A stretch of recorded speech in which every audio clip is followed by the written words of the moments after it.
नमस्कार दोस्तों आज हम इस वीडियो में डिस्कस करने वाले हैं जीव विज्ञान से संबंधित 50 महत्वपूर्ण प्रश्नों को। वीडियो को पूरा देखिएगा। चलिए शुरू करते हैं। आज का सबसे पहला सवाल। तो आज का सबसे पहला सवाल है दोस्तों कि बीसीजी का अर्थ क्या होता है, यानी कि बीसीजी का फुल फॉर्म क्या होता है। तो बैसिलस कॉलमेट ग्यूरिन, याद रखिएगा बैसिलस कॉलमेट ग्यूरिन जो ये बीसीजी का अर्थ होता है। ठीक है। अगला दोस्तों कि शिशु में बीसीजी का टीका लगाया जाता है जन्म के तुरंत के बाद, याद रखिएगा जन्म के तुरंत बाद शिशु में बीसीजी का टीका लगाया जाता है। बीसीजी का फुल फॉर्म बैसिलस कॉलमेट ग्यूरिन। ठीक है दोस्तों। अगला है कि डॉट्स है टीबी के इलाज का अभियान है दोस्तों। याद रखिएगा डॉट्स क्या है दोस्तों, तो डॉट्स जो है टीबी के इलाज का अभियान है डॉट्स। अगला दोस्तों कि डॉट्स का अर्थ यानी कि डॉट्स का फुल फॉर्म क्या होता है।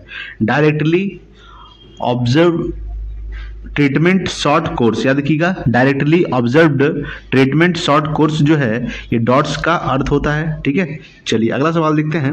अगला सवाल आपके सामने दोस्तों, डिप्थीरिया से प्रभावित अंग क्या है दोस्तों। श्वास नली। याद रखिएगा कि डिप्थीरिया से प्रभावित अंग क्या है, तो श्वास नली जो है ये डिप्थीरिया से प्रभावित अंग है। अगला है दोस्तों कि टिटनेस रोग से प्रभावित अंग है तंत्रिका तंत्र। याद रखिएगा कि टिटनेस रोग से प्रभावित अंग कौन है दोस्तों, तंत्रिका तंत्र। अगला है कि धनुष टंकार या लॉकजा रोग कहलाता है टिटनेस। ठीक है। याद रखिएगा कि धनुष टंकार या लॉकजा रोग कहलाता है टिटनेस कहलाता है। ठीक है दोस्तों। अगला है कि ट्रिपल एंटीजन वैक्सीन कहलाता है डीपीटी कहलाता है दोस्तों। याद रखिएगा कि ट्रिपल एंटीजन वैक्सीन कहलाता है डीपीटी। अगला है दोस्तों कि डीपीटी का टीका लगाया जाता है दोस्तों, तो डिप्थीरिया, ठीक है, काली खांसी एवं टिटनेस रोग से बचाव हेतु। याद रखिएगा डीपीटी का जो टीका लगाया जाता है ये डिप्थीरिया, काली खांसी एवं टिटनेस रोग से बचाव के लिए लगाया जाता है दोस्तों। ठीक है। चलिए अगला सवाल देखते हैं। अगला सवाल आपके सामने दोस्तों कि निमोनिया रोग का कारण है, याद रखिएगा जीवाणु। ठीक है। निमोनिया रोग का कारण है जीवाणु जो है ये निमोनिया रोग का कारण है। अगला है कि निमोनिया रोग प्रभावित करता है फेफड़ा को प्रभावित करता है। याद रखिएगा कि निमोनिया रोग किसे प्रभावित करता है, फेफड़ा को। अगला है कि कुष्ठ रोग प्रभावित करता है दोस्तों संपूर्ण शरीर को। ठीक है। याद रखिएगा कि कुष्ठ रोग प्रभावित करता है संपूर्ण शरीर को। अगला है कि कुष्ठ रोग का अन्य नाम क्या है दोस्तों, लेप्रोसी हैंसन रोग। याद रखिएगा लेप्रोसी हैंसन रोग जो है ये कुष्ठ रोग का अन्य नाम है दोस्तों। ठीक है।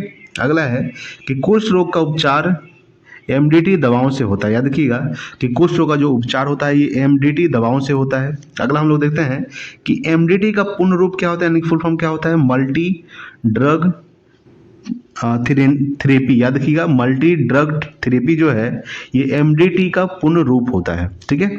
मल्टी ड्रग थेरेपी एमडीटी में शामिल होता है दोस्तों। याद रखिएगा एमडीटी में क्या क्या शामिल होता है, जैसे कि डेप्सोन, क्लोफाजीमिन एवं रिफैमिथिन। याद रखिएगा कि एमडीटी में शामिल होता है डेप्सोन, क्लोफाजीमिनी एवं रिफैमिथिन। अगला है दोस्तों कि गोनोरिया। याद रखिएगा गोनोरिया और सिफिलिस है क्या है दोस्तों, ये यौन रोग है। याद रखिएगा कि गोनोरिया और सिफिलिस जो है दोस्तों ये यौन रोग है। हम लोग देखने वाले दोस्तों प्रोटोजोआ जनित रोग। याद रखिएगा प्रोटोजोआ जनित रोग। सबसे पहला सवाल देखेंगे कि प्रोटोजोआ जनित रोग है दोस्तों। याद रखिएगा प्रोटोजोआ जनित रोग है मलेरिया, अतिसार, पायरिया, पेचिस, कालाजार, निद्रा रोग। ठीक है। ये सब क्या है दोस्तों, तो प्रोटोजोआ जनित रोग है। अगला है कि मलेरिया रोग होता है प्लाज्मोडियम परजीवी से। याद रखिएगा कि मलेरिया रोग जो होता है दोस्तों ये प्लाज्मोडियम परजीवी से होता है। अगला है कि प्लाज्मोडियम परजीवी की खोज किसने की थी, सर रोनाल्ड रॉस ने किया था। याद रखिएगा सर रोनाल्ड रॉस ने प्लाज्मोडियम परजीवी की खोज किए थे। ठीक है। अगला है कि मलेरिया का वाहक है दोस्तों, तो मादा एनाफिलीज मच्छर। याद रखिएगा मलेरिया का जो वाहक है मादा एनाफिलीज मच्छर। मलेरिया से प्रभावित अंग क्या है दोस्तों, याद रखिएगा मलेरिया से प्रभावित अंग है पलीहा। ठीक है, जिसको तितली बोलते हैं, क्या बोलते हैं, तितली। अगला है कि मलेरिया शब्द का सर्वप्रथम प्रयोग किसने किया था, किसने किया था, मिक्कू लाच ने किया था। याद रखिएगा मिक्कू लाच ने मलेरिया शब्द का सर्वप्रथम प्रयोग किए थे। अगला है कि मलेरिया उपचार हेतु प्रमुख औषधि है कुनैन। आपको ध्यान रखना है कि मलेरिया उपचार हेतु प्रमुख औषधि क्या है दोस्तों, कुनैन जो है मलेरिया उपचार के लिए प्रमुख औषधि है। अगला है कि कुनैन प्राप्त होता है दोस्तों सिनकोना की छाल से। याद रखिएगा सिनकोना की छाल से कुनैन प्राप्त होता है। ठीक है। चलिए अगला देखेंगे। अगला आपके सामने है कि ORT। ठीक है, ORT यानी कि ऑरल रिहाइड्रेशन थेरेपी। याद रखिएगा ऑरल रिहाइड्रेशन थेरेपी चिकित्सा किससे संबंधित है? ये अतिसार से संबंधित है, यानी कि डायरिया से संबंधित है। किससे संबंधित है? डायरिया। अगला दोस्तों कि अतिसार रोग वाहक है घरेलू मक्खी का, ठीक है। अतिसार रोग जो वाहक है किसका? घरेलू मक्खी। अगला है दोस्तों कि अतिसार का प्रमुख कारक है रोटा वायरस, ठीक है, याद रखिएगा। अतिसार का प्रमुख कारक क्या है दोस्तों? Rota virus. नेक्स्ट है कि पायरिया बीमारी है दांतों एवं मसूड़ों की, ठीक है, याद रखिएगा। पायरिया जो दोस्तों बीमारी है किसका है? दांतों एवं सूढ़ों की बीमारी है। दांत की बीमारी होती है फ्लोरोनकिन की कमी से, याद रखिएगा। दांत की जो बीमारी होती है ये फ्लोरीन की कमी से होता है। किस कमी से होता है? फ्लोरीन की कमी से होता है दांत की बीमारी। अगला दोस्तों कि फ्लोरीन की कमी से होता है दांतों का क्षरण होता है, याद रखिएगा। फ्लोरीन की कमी से होता है दांतों का क्षरण, यानी कि दांत गिरना शुरू हो जाता है फ्लोरीन की कमी से। अगला है कि पेचिस होता है एंटी अमीबा प्रोटोजोआ से होता है, याद रखिएगा। पेचिस होता है एंटी अमीबा प्रोटोजोआ से। अगला है कि पेचिस रोग प्रभावित करता है आंत को, ठीक है, आपको ध्यान रखना है कि पेचिस रोग किसको प्रभावित करता है दोस्तों? ये आंत को प्रभावित करता है, ठीक है। अगला है कि काला जार का कारक है लिस्मैनिया परजीवी, ठीक है, याद रखिएगा। लिस्मैनिया जो परजीवी है ये काला जार का कारक है। नेक्स्ट है कि निद्रा रोग किस प्रोटोजोआ के कारण होता है दोस्तों? तो ट्रिप्नोसोमा प्रोटोजोआ के कारण होता है, याद रखिएगा। ट्रिपेनोसोमा प्रोटोजोआ के कारण होता है निद्रा रोग, ये भी आपको ध्यान रखना है, ठीक है। चलिए नेक्स्ट देखते हैं अगला सवाल कि निद्रा रोग का वाहक है सीसी मक्खी, ठीक है। निद्रा रोग का वाहक है दोस्तों सीसी मक्खी जो है निद्रा रोग का वाहक है। आइए अगला सवाल देखते हैं, ठीक है दोस्तों। अगला दोस्तों आपके सामने कवक फफूंद जनित रोग है दोस्तों। सबसे पहला सवाल देखेंगे कि दमा, एथलीट फुट, खाज, दाद, गंजापन आदि रोग होते हैं कवक फंगस के कारण होते हैं दोस्तों, याद रखिएगा कि दमा जो रोग होता है, एथलीट फुट, खाज, दाद, गंजापन आदि जो रोग होता है ये कवक के कारण होता है दोस्तों, ठीक है। अगला है कि एथलीट फुट का कारक कवक ट्राइकोफाइटोन है दोस्तों, याद रखिएगा कि एथलीट फुट का जो कारक है कौन सा कवक है दोस्तों? तो ट्राइकोफाइटोन, याद रखिएगा, ठीक है। अगला दोस्तों कि गंजापन का कारण है टीनिया कैप्टिस कवक, याद रखिएगा। टीनिया कैप्टिस कवक जो है गंजापन का कारण है, ठीक है। अगला देखेंगे हम लोग कि एंटीबायोटिक्स का निर्माण होता है कवक से, याद रखिएगा कि एंटीबायोटिक्स का जो निर्माण होता है किससे होता है? कवक से होता है। आपको ध्यान रखना है कि एंटीबायोटिक्स का निर्माण होता है कवक से। अगला है कि एंटीबायोटिक्स शब्द का सर्वप्रथम प्रयोग किया था, किसने किया था? सेलमैन वॉक्समैन ने किया था, 1942 में किया था, याद रखिए कब किए थे? 1942 में, ठीक है। तो एंटीबायोटिक शब्द का सर्वप्रथम प्रयोग किया था सेलमैन वॉक्समैन ने 1942 में। अगला है कि पहला एंटीबायोटिक्स है पेनिसिलिन, याद रखिएगा पेनिसिलिन जो है ये पहला एंटीबायोटिक्स है। अगला दोस्तों कि पेंसिल की खोज किसने किया था? अलेक्जेंडर फ्लेमिंग ने किया था, याद रखिएगा कि अलेक्जेंडर फ्लेमिंग ने पेंसिलिन की खोज किए थे। अगला है कि दर्द निवारक दवाएं कहलाती है एनाल्जेसिक कहलाती है, क्या कहलाती है? एनाल्जेसिक जो है ये दर्द निवारक दवाएं कहलाती है दोस्तों। अगला हम लोग देखेंगे विषाणु जनित रोग। विषाणु जनित रोग से संबंधित महत्वपूर्ण प्रश्न देखेंगे। सबसे पहला सवाल है कि विषाणु जनित रोग एड्स, ठीक है दोस्तों, याद रखिएगा कि विषाणु जनित जो रोग है, ठीक है, विषाणु जनित रोग एड्स, डेंगू ज्वर, polio, influenza, rabies, trachoma, meningitis, चेचक, हर्पीज, खसरा, हेपेटाइटिस या पीलिया, छोटी माता, गलसुआ, ठीक है, ये सब क्या है दोस्तों? ये सब विषाणु जनित रोग है, याद रखिएगा। एड्स का फॉर्म क्या होता है? एक्वायर्ड अमीनो डिफिशिएंसी सिंड्रोम, आपको ध्यान रखना है, ठीक है दोस्तों। रेबीज के टीके की खोज किसने किया था? लुई पास्चर ने रेबीज के टीके की खोज किया था। चेचक के टीके की खोज किसने किया था दोस्तों? एडवर्ड जेनर ने चेचक के टीके की खोज किया था, ये भी आपको ध्यान रखना है। ट्रेकोमा जो दोस्तों ये आंख की बीमारी है, कौन सा बीमारी है दोस्तों? आंखों की बीमारी है ट्रेकोमा, ये आपको ध्यान रखना है, ठीक है। तो एड्स का पूर्ण रूप क्या होता है दोस्तों? एड्स का जो पूर्ण रूप होता है एक्वायर्ड अमीनो डिफिशिएंसी सिंड्रोम, याद रखिएगा एक्वायर्ड अमीनो डिफिशिएंसी सिंड्रोम जो है ये एड्स का पूर्ण रूप होता है। एड्स के जांच के लिए कौन सा टेस्ट किया जाता है दोस्तों? तो एड्स के जांच के लिए एलिसा टेस्ट किया जाता है। कौन सा टेस्ट? Elisa test. एड्स प्रभावित करता है प्रतिरक्षा तंत्र, याद रखिएगा प्रतिरक्षा तंत्र को, ठीक है, प्रतिरक्षा तंत्र को एड्स जो है प्रभावित करता है। एड्स रोग होता है दोस्तों HIV विषाणु से होता है, याद रखिए कौन सा विषाणु से होता है? HIV। HIV का फॉर्म क्या होता है? ह्यूमन अमीनो वायरस, ठीक है। एड्स होता है HIV विषाणु से। अगला है HIV विषाणु कहलाता है रेट्रो वायरस, क्या कहलाता है दोस्तों? रेट्रो वायरस कहलाता है HIV विषाणु, ये आपको ध्यान रखना है, ठीक है। अगला दोस्तों कि HIV का पूर्ण रूप है human amino deficiency syndrome, human amino deficiency virus, ये क्या होता है दोस्तों? HIV का पूर्ण रूप होता है, ठीक है। अगला दोस्तों कि एड्स की जांच होती है एलिसा टेस्ट द्वारा, आपको बताए थे कि एड्स के जांच के लिए कौन सा टेस्ट किया जाता है? एलिसा टेस्ट किया जाता है। ये आपको ध्यान रखना है दोस्तों, ठीक है। अगला है कि एलिसा का पूर्ण रूप है दोस्तों, याद रखिएगा। एलिसा का जो पूर्ण रूप होता है एंजाइम लिंक्ड इम्यूनोसोर्बेंट एसाई, ठीक है, याद रखिएगा। इम्यूनोसोर्बेंट एसाई जो है ये एलिसा का पूर्ण रूप होता है एंजाइम लिंक्ड इम्यूनोसोर्बेंट एसाई, ठीक है। अगला है कि विश्व एड्स दिवस कब मनाया जाता है? 1 दिसंबर को विश्व एड्स दिवस मनाया जाता है दोस्तों। अगला है कि पोलियो के टीका खोज किसने किया था? जोनास सॉल्क ने किया था, याद रखिएगा। जोनास सॉल्क ने पोलियो का टीका खोज किया था। अगला दोस्तों कि पोलियो ड्रग्स की खोज अल्बर्ट सबीन ने किया था। किसने किया था? अल्बर्ट सबीन ने पोलियो ड्रग्स की खोज किए थे। अगला है कि पोलियो से प्रभावित अंग है दोस्तों तंत्रिका तंत्र, याद रखिएगा। तंत्रिका तंत्र जो है ये पोलियो से प्रभावित अंग है दोस्तों। अगला है कि साल का टीका संबंधित है पोलियो से, ठीक है। साल का टीका संबंधित है पोलियो से संबंधित है, आपको ध्यान रखना है। अगला है कि साल का टीका के आविष्कारक कौन है दोस्तों? जोनास सॉल्क है। कौन है दोस्तों? जोनास सॉल्क जो है ये साल का टीका के आविष्कारक है। नेक्स्ट कि विश्व पोलियो दिवस 24 अक्टूबर को मनाया जाता है, याद रखिएगा। 24 अक्टूबर को विश्व पोलियो दिवस मनाया जाता है, ये आपको ध्यान रखना है, ठीक है। 24 अक्टूबर अगर हम बात करेंगे 24 अक्टूबर 1945 को 24 अक्टूबर को संयुक्त राष्ट्र संघ दिवस भी मनाया जाता है दोस्तों, ये आपको ध्यान रखना है, ठीक है। तो पोलियो दिवस 24 अक्टूबर को, विश्व पोलियो दिवस 24 अक्टूबर को मनाया जाता है। अगला है कि भारत में पल्स पोलियो कार्यक्रम की शुरुआत कब हुई थी? 1995 में हुआ था, याद रखिएगा।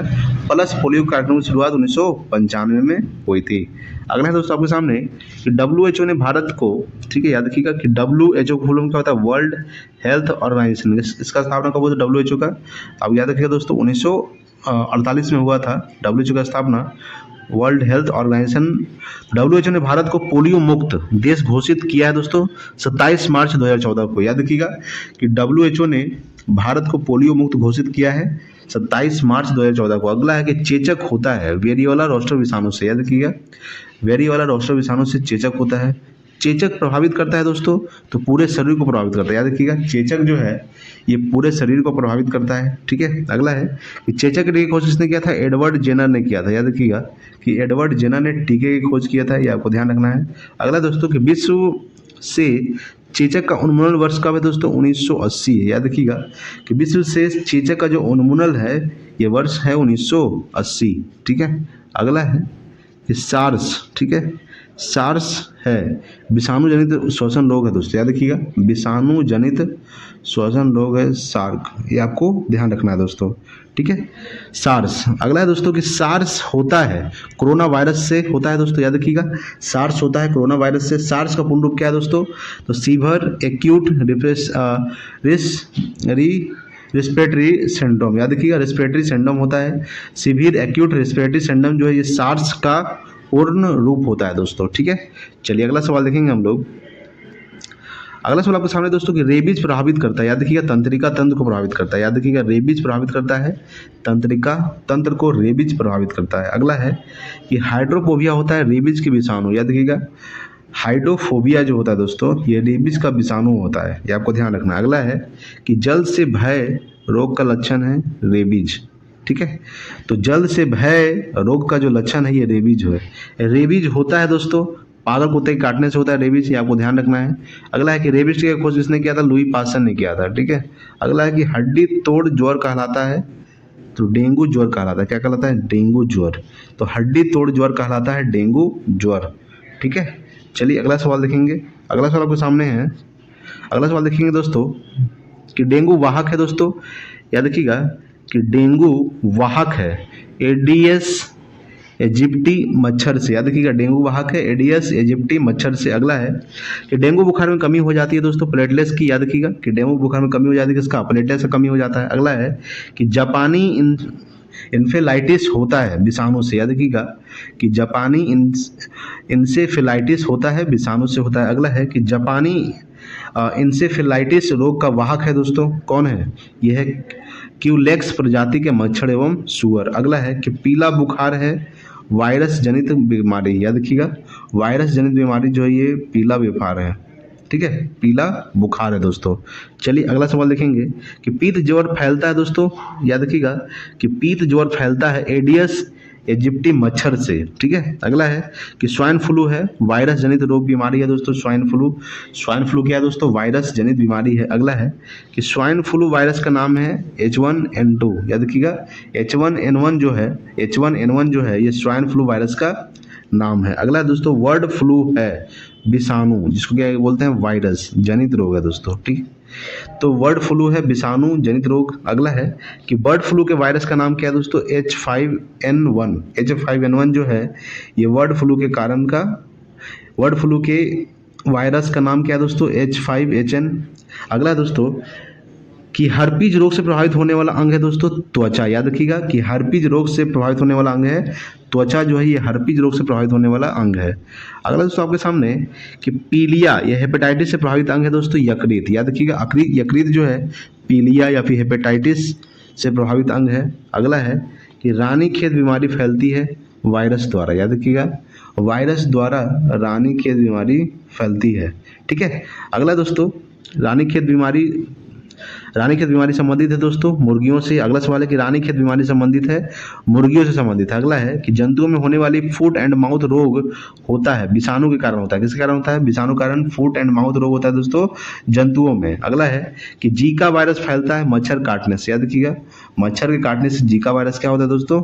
फैलता है। अगला है दोस्तों आपके सामने दोस्तों कि इबोला है ये पश्चिम अफ्रीका में सीमित एक रोग है दोस्तों। याद रखिएगा इबोला क्या है? तो पश्चिम अमेरिका में सीमित एक रोग है। अगला है कि जीवाणु संक्रमण करने वाले विषाणुओं को, ठीक है, जीवाणु संक्रमण करने वाले विषाणुओं को कहते हैं दोस्तों जीवाणु विभोजी कहते हैं। क्या कहते हैं? जीवाणु विभोजी। अगला है कि छोटी माता रोग होता है दोस्तों जल प्रदूषण से। याद रखिएगा जल प्रदूषण से छोटी माता रोग होता है दोस्तों, ठीक है। चलिए अगला हम लोग देखेंगे कोविड-19। यहाँ समझिएगा कि कोरोना वायरस की शुरुआत 31 दिसंबर 1919 को चीन के हुबई प्रांत के वुहान से हुआ था। 31 दिसंबर 2019 को चीन के हुबई प्रांत के वुहान से हुआ था। अगला है कि कोरोना का आधिकारिक नाम क्या है दोस्तों? कोविड-19 है। क्या है? कोविड-19 जो है ये कोरोना के आधिकारिक नाम है। अगला है दोस्तों कि कोविड का पूर्ण रूप है कोरोना वायरस डिजीज। याद रखिएगा